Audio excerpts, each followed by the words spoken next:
Welcome to citizens pulse. నేను మీ రాజేష్.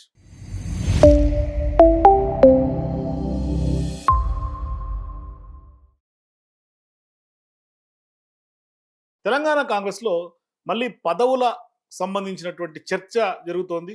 ఆశావాహుల్లో ఆశలు చిగురిస్తున్నాయి. అప్పుడెప్పుడో తెలంగాణలో కాంగ్రెస్ పార్టీ అధికారంలోకి వచ్చినటువంటి కొత్తల్లో 39 40 నామినేషన్ పదవులు టేకప్ చేసి వాళ్ళకి నామినేట్ చేశారు తప్ప, తర్వాత పదే పదే నామినేషన్ పదవులు భర్తీ భర్తీ భర్తీ అని వార్తలు వస్తున్నప్పటికీ, లీకులు ఇస్తున్నప్పటికీ పెద్దగా దాని మీద దృష్టి పెట్టినటువంటి కాంగ్రెస్ పార్టీ, ఏఐసిసి, అట్లాగే తెలంగాణ ప్రదేశ్ కాంగ్రెస్ కమిటీ ఇవాళ మళ్ళీ పదవులకు సంబంధించినటువంటి చర్చ, సుదీర్ఘమైనటువంటి భేటీ సీఎం రేవంత్ రెడ్డి గారు, మహేష్ కుమార్ గౌడ్ ఎవరైతే టీపీసీ అధ్యక్షుడు ఆయన, అట్లాగే మీనాక్షి నటరాజన్ ఇన్ఛార్జ్ ఉన్నటువంటి జనరల్ సెక్రటరీ ఆమె భేటీ ఇప్పుడు కొత్త చర్చకు దారితీసేలాగా కనిపిస్తుంది. అయితే ఇప్పటికే 4 రాష్ట్రాల ఎన్నికల తర్వాత, రిజల్ట్స్ తర్వాత క్యాబినెట్ విస్తరణ కూడా ఉండే అవకాశం ఉంటుంది. పూర్తిగా ప్రక్షాళన దిశగా తెలంగాణలో క్యాబినెట్ చేసే అవకాశం ఉందనే చర్చ నడుస్తున్నటువంటి టైంలో ఇవాళ నామినేటెడ్ పదవులకు సంబంధించినటువంటి అంశం ఎప్పుడైతే చర్చకు వచ్చిందో, ఎందుకంటే ఇవాళ జరుగుతున్నటువంటి పరిస్థితులు తెలంగాణ రాష్ట్రంలో ఏం జరుగుతున్నాయి, ఏ విధంగా పార్టీలో పని జరుగుతోంది అనే అంశాలు ఒకసారి చూసిన తర్వాత త్వరలోనే పిఎస్సి భేటీ కూడా ఉండే అవకాశం ఉంటుంది. పిఎస్సిలో కూడా సుదీర్ఘంగా ఈ యొక్క నామినేటెడ్ పదవులకు సంబంధించి చర్చ జరిగే అవకాశం ఉంటుంది. అట్లాగే ఇవాళ డీలిమిటేషన్ ప్రాసెస్ ఒకవైపు జరుగుతోంది. కేంద్రం అనగదొక్క దిశగా వెళ్తున్నటువంటి నేపథ్యంలో ఏం చేయాలి, తదుపరి పార్టీని ఏ విధంగా స్ట్రెంగ్తన్ చేయాలనే దృష్ట్యా ఇవాళ పదవులు కల్పిద్దాం కాంగ్రెస్ పార్టీ నాయకులకి అని ఫిక్స్ అయినట్టుగా ఉన్నారు. అయితే ఇక్కడ సీన్ కట్ చేస్తే, సరే ఎప్పుడైతే నామినేటెడ్ పదవుల అంశం తెర మీదకి వచ్చిందో, ఇవాళ కాంగ్రెస్ పార్టీలో హార్డ్ కోర్గా పార్టీ గెలుపు కోసం, లేకుంటే పార్టీలో క్రియాశీలకంగా జెండాలు మోసినటువంటి కాంగ్రెస్ పార్టీ నాయకులకి న్యాయం ఇప్పుడన్నా జరుగుతుందా అనే చర్చ కాంగ్రెస్ పార్టీలోనే జరుగుతుంది. ఎందుకు చెప్తున్నాను అంటే, ఇప్పటిదాకా ఇతర పార్టీల్లో నుంచి వచ్చినటువంటి వాళ్ళు, లేదు అంటే అధికారం కోసం కష్టపడినటువంటి కట్టర్ కాంగ్రెస్ నాయకుల్ని పక్కన పెట్టేయటం, వాళ్ళని పదే పదే పదవులు ఆశ చూపి వాళ్ళతో పనులు చేయించుకుంటున్నారు తప్పితే, కాంగ్రెస్ పార్టీని మీరు జెండాలు మోయండి, మీరు మమ్మల్ని అండగా ఉండండి, మీరు అవతల పార్టీల మీద యుద్ధం చేయండి అని చెప్తున్నారు తప్పితే, ఎక్కడ కూడా వాళ్ళకి అవకాశం కల్పించడంలో కాంగ్రెస్ పార్టీ పూర్తి స్థాయి ఇప్పటిదాకా ఫెయిల్యూర్ అయింది. అంటే గవర్నెన్స్లో ఏ విధంగా అయితే రేవంత్ రెడ్డి ప్రభుత్వం ఫెయిల్యూర్ కనిపిస్తుందో, అదే తీరున అవకాశాలు కల్పించడంలో కూడా, కాంగ్రెస్ పార్టీ నాయకులకే నమ్మకం కల్పించడంలో కూడా పార్టీ కూడా ఫెయిల్ అయిందని చెప్పుకోవాలి. ఎందుకు ఫెయిల్ పార్టీ అంటే, ఇక్కడ చాలా వరకు అంశాలు ఉన్నాయి. ఎందుకంటే పార్టీని నమ్ముకున్నటువంటి నాయకులు కొంతమంది బాగుపడుతుంటే, అది ఇతర పార్టీ నుంచి వచ్చినటువంటి వాళ్ళ యొక్క కనుసన్నల్లో ఉన్నటువంటి వాళ్ళు కొంతమంది బాగుపడుతుంటే, కొందరేమో పూర్తిగా పార్టీని నమ్ముకొని నాశనమైనటువంటి వాళ్ళు చాలామంది ఉన్నారు. అది ఎన్నికల ముందు నుంచి కూడా మొదలైంది. గతంలో తెలంగాణ వచ్చిన తర్వాత 10 ఏళ్ల పాటు కాంగ్రెస్ పార్టీలో చాలా వరకు బీఆర్ఎస్ పార్టీ మీదని వ్యతిరేకతను బిల్డ్ చేసి ప్రజల్లోకి బలంగా తీసుకెళ్ళినటువంటి వాళ్ళని పూర్తిగా పక్కన పెట్టారు అనే చర్చ అయితే ఉంది. అంటే ఇవాళ ఇప్పటికే కాంగ్రెస్ పార్టీలో అసలైనటువంటి కాంగ్రెస్, పసుపు కాంగ్రెస్ అంటే తెలుగుదేశం పార్టీ నుంచో లేకపోతే ఇతర పార్టీ నుంచి వచ్చినటువంటి పార్టీలు మారినటువంటి వాళ్ళందరూ కాంగ్రెస్ అనేది ఒక స్పెక్ట్రం ఏర్పడిపోయింది. అంటే నిలువుగా చీలిపోయారు, రెండుగా చీలిపోయింది కాంగ్రెస్. అంటే వాళ్ళకి అవకాశాలు దొరుకుతున్నాయి, ఒరిజినల్ కాంగ్రెస్కి కట్టర్ కాంగ్రెస్కి అవకాశాలు దొరకట్లేదు అనే ఒక విమర్శ, చర్చ, నాయకుల్లో బహిరంగంగా చేసినటువంటి స్టేట్మెంట్స్ ఇవంతా కూడా కాంగ్రెస్ పార్టీని ఒకవైపు కుదుపుతోంది. అయితే ఇవన్నీ జరుగుతూ ఉంటే ఎక్కడ కాంగ్రెస్ పార్టీలో లోపం జరుగుతోంది? నాయకుల్ని గుర్తించడంలో కాంగ్రెస్ పార్టీ లోపం చేస్తుందా, లేదంటే ఇవాళ వాళ్ళంత కష్టపడినప్పటికి కూడా వాళ్ళకి అవకాశం కల్పించడంలో ఎక్కడ ఫెయిల్ అవుతోంది? అంటే అధికారంలోకి వచ్చిన తర్వాత అందరి కష్టాన్ని మర్చిపోయారా, ఏమీ చేయలేదని అని పార్టీ భావిస్తోందా? మరి వాళ్ళకి న్యాయం ఎప్పుడు జరగదు? ఇక్కడైనా న్యాయం చేస్తారా అనే ఒక అంశం తెర మీదకి వస్తుంది. ఒకటి కాంగ్రెస్ పార్టీలో ల్యాకింగ్ ఎక్కడ కనిపిస్తుందంటే, ఎవరెవరు కష్టపడ్డారు అనే లిస్ట్ అయితే కొరబడింది. అంటే పార్టీలో ఇప్పటిదాకా బంధాలని, అనుబంధాలని, వాళ్ళకి బాగా క్లోజ్గా ఉన్నటువంటి వాళ్ళని, వాళ్ళపై వైపే ఎక్కువగా దృష్టి పెట్టి ఎవరు అసలైనటువంటి కాంగ్రెస్ పార్టీ కోసం పనిచేశారు అన్న వాళ్ళని గుర్తించినటువంటి దాఖలాలు లేవు, వాళ్ళకి అవకాశాలు కల్పించినటువంటి దాఖలాలు లేవు. అంటే ఇక్కడ ఇంకొక అంశం, ఎందుకు ఈ యొక్క గుర్తింపు కొరబడుతోంది, ఎందుకు కష్టపడి పనిచేసినటువంటి వాళ్ళ గుర్తింపు అయినా లిస్ట్ అయినా లేదు పార్టీలో అంటే, వరుసగా ఇన్ఛార్జీలు మార్పు. మరి పార్టీ ఏం ఎక్స్పెక్ట్ చేసి ఇన్ఛార్జీలు మారుస్తుందో తెలియదు. ఎందుకు అంటే, రేవంత్ రెడ్డి గారు పీసీసీ అయిన సందర్భంగా తెలంగాణలో ఆ రోజు పీసీసీ అధ్యక్షుడు రేవంత్ రెడ్డి గారు అయినప్పుడు ఆ రోజు ఇన్ఛార్జిగా ఉంది మాణిక్యం ఠాకూర్. ఆ రోజు మాణిక్యం ఠాకూర్ అందరినీ మొబిలైజ్ చేసి పార్టీని ఒక లైమ్ లైట్లోకి తీసుకొచ్చి ఒక ట్రాక్ ఎక్కిస్తే, ఎన్నికల ముందు ఇన్ఛార్జిగా వచ్చారు మాణిక్రావు ఠాకరే. ఫస్ట్ ఉన్నది మాణిక్యం ఠాకూర్. ఈయన మీద పెద్ద ఎత్తున విమర్శలు వచ్చినాయి. రేవంత్ రెడ్డి గారే ఏకంగా పిసిసి అధ్యక్షుడు పదవి ఈయనకి పైసలు ఇచ్చి కొనుక్కున్నారనే విమర్శలు సొంత కాంగ్రెస్ పార్టీ నాయకులు చేశారు. తర్వాత ఎన్నికల ముందు వచ్చాడు మాణిక్రావు ఠాకరే మహారాష్ట్ర నుంచి. సరే, ఈయనతో అసోసియేట్ అయ్యి అందరూ కూడా కష్టపడ్డారు. మరి ఈయన పెద్ద ఎత్తున పార్టీ అధికారులను తీసుకొచ్చేదాకా తీసుకెళ్లారు. తర్వాత ఎంటర్ అయింది దీపాదాస్ మున్షి. ఇప్పుడు ఈమె కేరళ ఎన్నికల ఇన్ఛార్జ్గా కూడా పనిచేస్తారు. అక్కడ కేరళకు సంబంధించి ఇన్ఛార్జ్గా చేస్తున్నారు. సరే, ఒక 6 నెలల్లో సంవత్సరం అయిపోయింది. ఈమెను ఎత్తి పక్కన పడేసి నెక్స్ట్ రాహుల్ గాంధీ కోటరీల నుంచి మీనాక్షి నటరాజన్ తీసుకొచ్చారు.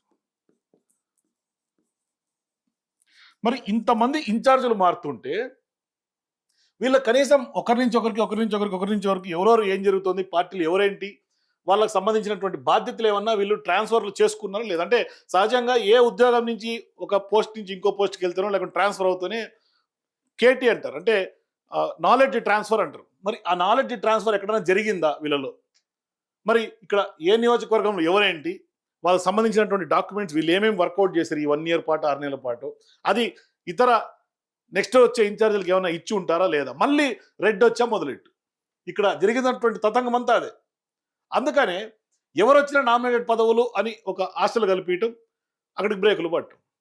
ఎందుకంటే నేను ఎందుకు చెప్తున్నా ఇవన్నీ అంటే, కాంగ్రెస్ పార్టీని నమ్ముకున్నటువంటి వాళ్ళు చాలామంది ఉన్నారు. ఫర్ ఎగ్జాంపుల్ తీసుకుంటే యాదవ్ కార్పొరేషన్ విషయం తీసుకుంటే, ఇవాళ యాదవ్ కార్పొరేషన్ సంబంధించి ఇప్పుడు పారాచూట్ లీడర్గా పొంగులేటికి సంబంధించినటువంటి యొక్క అనుంగ శిష్యుడు ఆయన తెర మీద తీసుకొచ్చాడు. శేర్లింగంపల్లి నియోజకవర్గం చెందినటువంటి ఒకనొక లీడర్. మరి కాంగ్రెస్ పార్టీలో కష్టపడి పనిచేసినటువంటి, గొంతేసుకొని అరిచి బీఆర్ఎస్ పార్టీనో లేకుంటే ప్రతిపక్షాలని మీద ప్రతినిత్యం పోరాటం చేస్తున్నటువంటి చరణ్ కౌశిక్ లాంటి వాళ్ళు, లేకుంటే పార్టీ అధికారంలోకి తీసుకురావడం కోసం ఆనాడు కష్టపడినటువంటి వాళ్ళు చరణ్ ఉన్నాడు, లోకేష్ యాదవ్ ఉన్నాడు, వజ్రేష్ యాదవ్ లాంటి వాళ్ళు ఉన్నారు. ఇట్లా ఆ యొక్క యాదవ్ సామాజిక వర్గం నుంచి ఉన్నారు. మరో ఇంకొక అంశం ఏంటంటే, ప్రధానంగా మరి యాదవ్ సామాజిక వర్గం అటుంచితే ముదిరాజులు, మరీ ముఖ్యంగా తెలంగాణ రాష్ట్రంలో ఇవాళ ముదిరాజుల సామాజిక వర్గం అత్యధికం. మీకు రీసెంట్గా కూడా ముదిరాజ్ సామాజిక వర్గం రీసెంట్గా కూడా తెలంగాణలో క్యాస్ట్ సెన్సెస్ డేటా రిలీజ్ చేసిన తర్వాత కాంగ్రెస్ పార్టీ అధికారికంగా ప్రభుత్వం రిలీజ్ చేస్తే అందులో కూడా వీళ్ళు బీసీ కులాల్లోనే అత్యధికులుగా వీళ్ళు చెప్తున్నారు.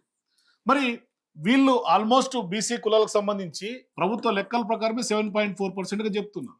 కానీ నాకు తెలిసి అబౌట్ 10% ఉన్నారు. 14% అనుకుంటా నాకు తెలిసి, నాకు ఉన్నటువంటి సమాచారం ప్రకారం. సరే, ముదిరాజులు అంతమంది ఉంటే మరి ముదిరాజులకు సంబంధించి ఎంతమందికి పదవులు దక్కినాయి? మరి రీసెంట్గా మొన్న అంతకుముందు జరిగినటువంటి క్యాబినెట్ ఎక్స్పాన్షన్లో వాకిటి శ్రీహరి గారికి ఆయన మంత్రి వర్గంలోకి తీసుకున్నారు. మరి ఈ యొక్క వాకిటి శ్రీహరి గారు ఎంతమందికి తెలుసు? స్టేట్లో ఈయనకున్న రెప్యుటేషన్ ఏంటి? గతంలో పార్లమెంట్ ఎన్నికల సందర్భంగా వాకిటి శ్రీహరి గారి నియోజకవర్గంలోకి రేవంత్ రెడ్డి గారు వెళ్ళారు. మీరు ఆశీర్వదిస్తే మంత్రిని చేస్తా అన్నారు. మంత్రిని చేశారు. అది ఒక ఎన్నికల చదరంగంలో భాగంగా చేశారు. తర్వాత ఇవాళ స్టేట్ వైడ్ ఉన్నటువంటి లీడర్లలో, అంటే ఎందుకు నేను మాట్లాడుతున్నాను, రీసెంట్గా పటాన్ చెరువుకు సంబంధించినటువంటి అంశం చర్చనీయాంశంగా మారుతుంది. ఇక్కడ పటాన్ చెరువులో నీలం మధు ముదిరాజ్,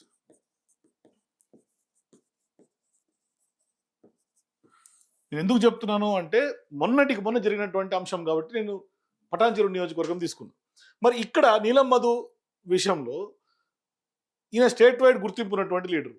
మరి పార్టీలు మారి ఇవాళ బీఆర్ఎస్ పార్టీలో ఫైట్ చేసి, ఆ రోజు బీఆర్ఎస్ పార్టీలో కూడా ముదిరాజులకు అన్యాయం జరిగిందని, ముదిరాజులకు అవకాశాలు కల్పించలేదని ఒక ఉద్దేశంలో భాగంగా బయటకు వచ్చినటువంటి నీలం మధు కాంగ్రెస్ పార్టీలో చేతులు కలిపారు. పార్లమెంట్లో మెదక్ సంబంధించినటువంటి నియోజకవర్గం నుంచి ఆయన పోటీ చేశారు.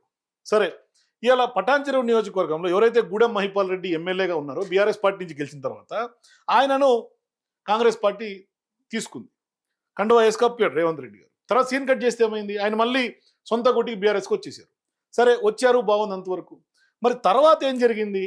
ఇవాళ బీఆర్ఎస్ పార్టీ నుంచి కాంగ్రెస్లోకి వచ్చినటువంటి నీలం మధు ముదిరాజ్ పరిస్థితి, అక్కడ ఇదే కాంగ్రెస్ పార్టీ పటాన్ చెరువులో 3 ముక్కలాట్లాగా మారింది. అంటే 1 నీలం మధు, 2 గూడెం మహిపాల్ రెడ్డి వర్గం, 2 కాటా శ్రీనివాస్ గౌడ్. ఇట్లా ముగ్గురు వర్గం కింద తయారైంది పటాన్చెరు నియోజకవర్గం యొక్క కాంగ్రెస్ పంచాయతీ.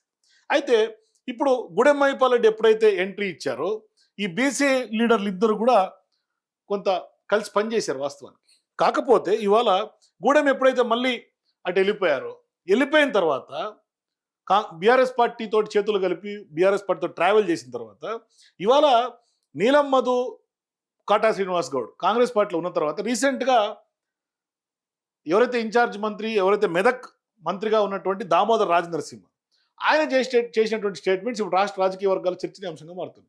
అంటే ఇవాళ నెక్స్ట్ రాబోయే అసెంబ్లీ ఎన్నికల్లో కాటా శ్రీనివాస్ గౌడ్కే ఎమ్మెల్యే అవబోతున్నారు అని టికెట్ ఆయనకి అని కాంగ్రెస్ పార్టీ సాంప్రదాయాలకు భిన్నంగా కాటా శ్రీనివాస్ గౌడ్ పేరుని ఆయన దామోదర్ రాజనరసింహ ప్రకటించారు. ఈ ప్రాంతానికి కాబోయే ఎమ్మెల్యే ఈ నాయకుడు కాటా శ్రీనివాస్ ప్రకటించిన తర్వాత ఇవాళ నీలం మధు పరిస్థితి ఏంటి? పార్లమెంట్ ఎన్నికల్లో పోటీ చేశాడు. స్టేట్ వైడ్ ముదిరాజుల సామాజిక వర్గాన్ని అందరి తాటి మీద నడిపినటువంటి వ్యక్తి. తర్వాత ఆయన కాంగ్రెస్ పార్టీని నమ్ముకొని ఉన్నాడు. పార్లమెంట్లో పోటీ చేశాడు. మొన్నటికి మొన్న ఆ సంబంధించినటువంటి మున్సిపాలిటీలో కూడా పోటీ చేస్తే కుట్రపూరితంగా బీఆర్ఎస్ పార్టీకి సంబంధించినటువంటి ఎమ్మెల్యే, బీజేపీ పార్టీకి సంబంధించినటువంటి ఎంపీ చేతులు కలిపి ఈయనక మున్సిపాలిటీ కూడా చేతిలో లేకుండా చేశారు. ఇప్పుడు సీన్ కట్ చేస్తే ఏమైంది? మళ్ళీ ఇవాళ నామినేటెడ్ పదవులు అనే తెర మీదకి వచ్చినప్పుడు కూడా ఇటువంటి కాంగ్రెస్ పార్టీ కోసం ఉన్నటువంటి లీడర్ని కాంగ్రెస్ పార్టీ పట్టించుకుంటుందా, పట్టించుకోవట్లేదు? ఎందుకంటే జరుగుతున్నటువంటి పరిణామాలు చూస్తుంటే అటువంటి సిచ్యువేషన్ ఇక్కడ కనిపించట్లేదు. ఎందుకంటే ఎందుకు నేను ఈ ముదిరాజ్ సామాజిక వర్గాన్ని చెప్తున్నా అంటే గతంలో బీఆర్ఎస్ పార్టీలో ఈ సామాజిక వర్గానికి అన్యాయం జరిగిందనే విషయాన్ని బీఆర్ఎస్ పార్టీ యాక్సెప్ట్ చేసింది. అట్లాగే రీసెంట్ టైమ్స్లో కూడా అంటే గతంలో కొంచెం ముందుకెళ్తే టీడీపీ కూడా ఆనాడు కాసాని జ్ఞానేశ్వర్ ముదిరాజును కూడా ఆ రోజు టీడీపీ పార్టీ అధ్యక్షుడిగా చేసింది తెలంగాణ. ఎందుకు? బీసీ సామాజిక వర్గానికి సంబంధించినటువంటి ఓట్లు అంటే తెలంగాణ తెలుగుదేశం పార్టీ అంటేనే బీసీల పార్టీ కాబట్టి బీసీలను ఓన్ చేసుకునే దిశగా ఆనాడు సీనియర్ నాయకుడు కాబట్టి కాసాని జ్ఞానేశ్వర్ ముదిరాజ్ని అధ్యక్షుడిగా చేశారు. తర్వాత ఇప్పుడు కాసాని జ్ఞానేశ్వర్ ముదిరాజ్ తర్వాత నెక్స్ట్ ఉన్నటువంటి వాళ్ళు ఎవరు స్టేట్లో అంటే ఖచ్చితంగా ఆ యొక్క ముదిరాజ్ సామాజిక వర్గంలో మొత్తం అందరినీ కన్సాలిడేట్ చేసి ఒక తాటి మీద నడిపించగల శక్తి ఒక్క నీలం మధుకే ఉన్నట్టుగా తెలుస్తోంది. కానీ ఇక్కడ సీన్ కట్ చేస్తే కాంగ్రెస్ పార్టీలో న్యాయం జరుగుతుందా లేదా అనే అంశం.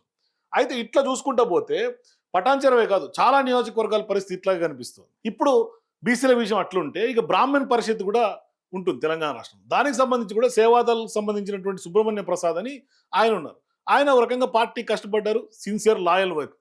ఆయన కాకుండా వేణుగోపాల్ ఇవ్వాలన్న ఒక ప్రతిపాదన నడుస్తుంది అనే చర్చ జరుగుతుంది.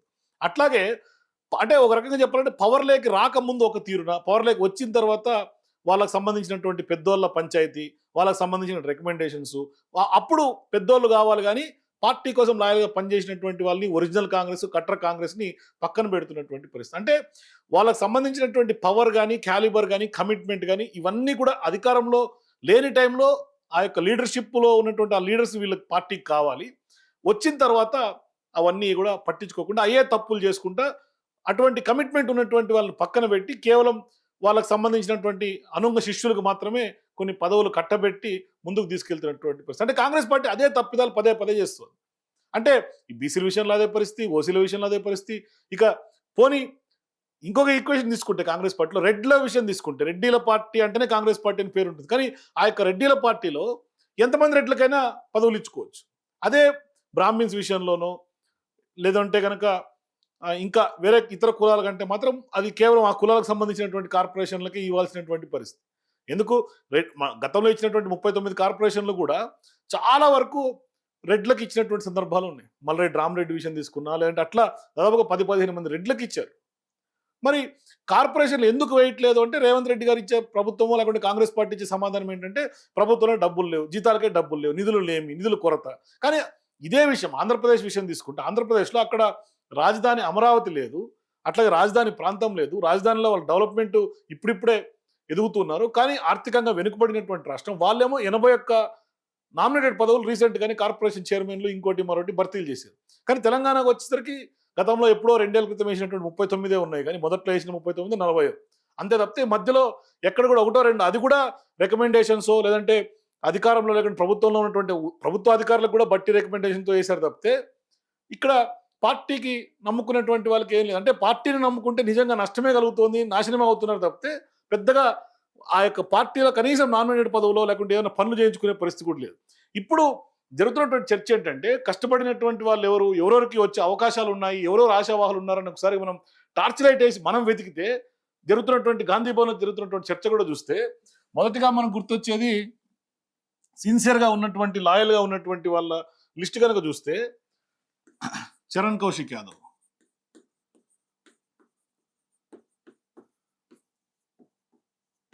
అట్లాగే మల్లాది పవన్.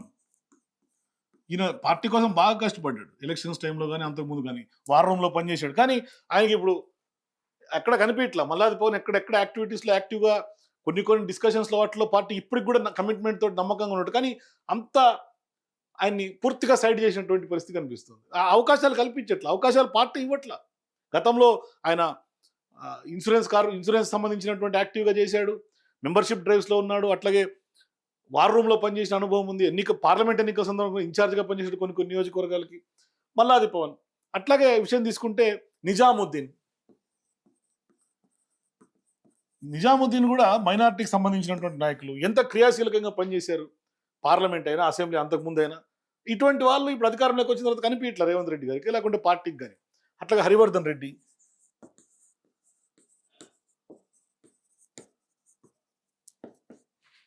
అట్లాగే రవలి రెడ్డి,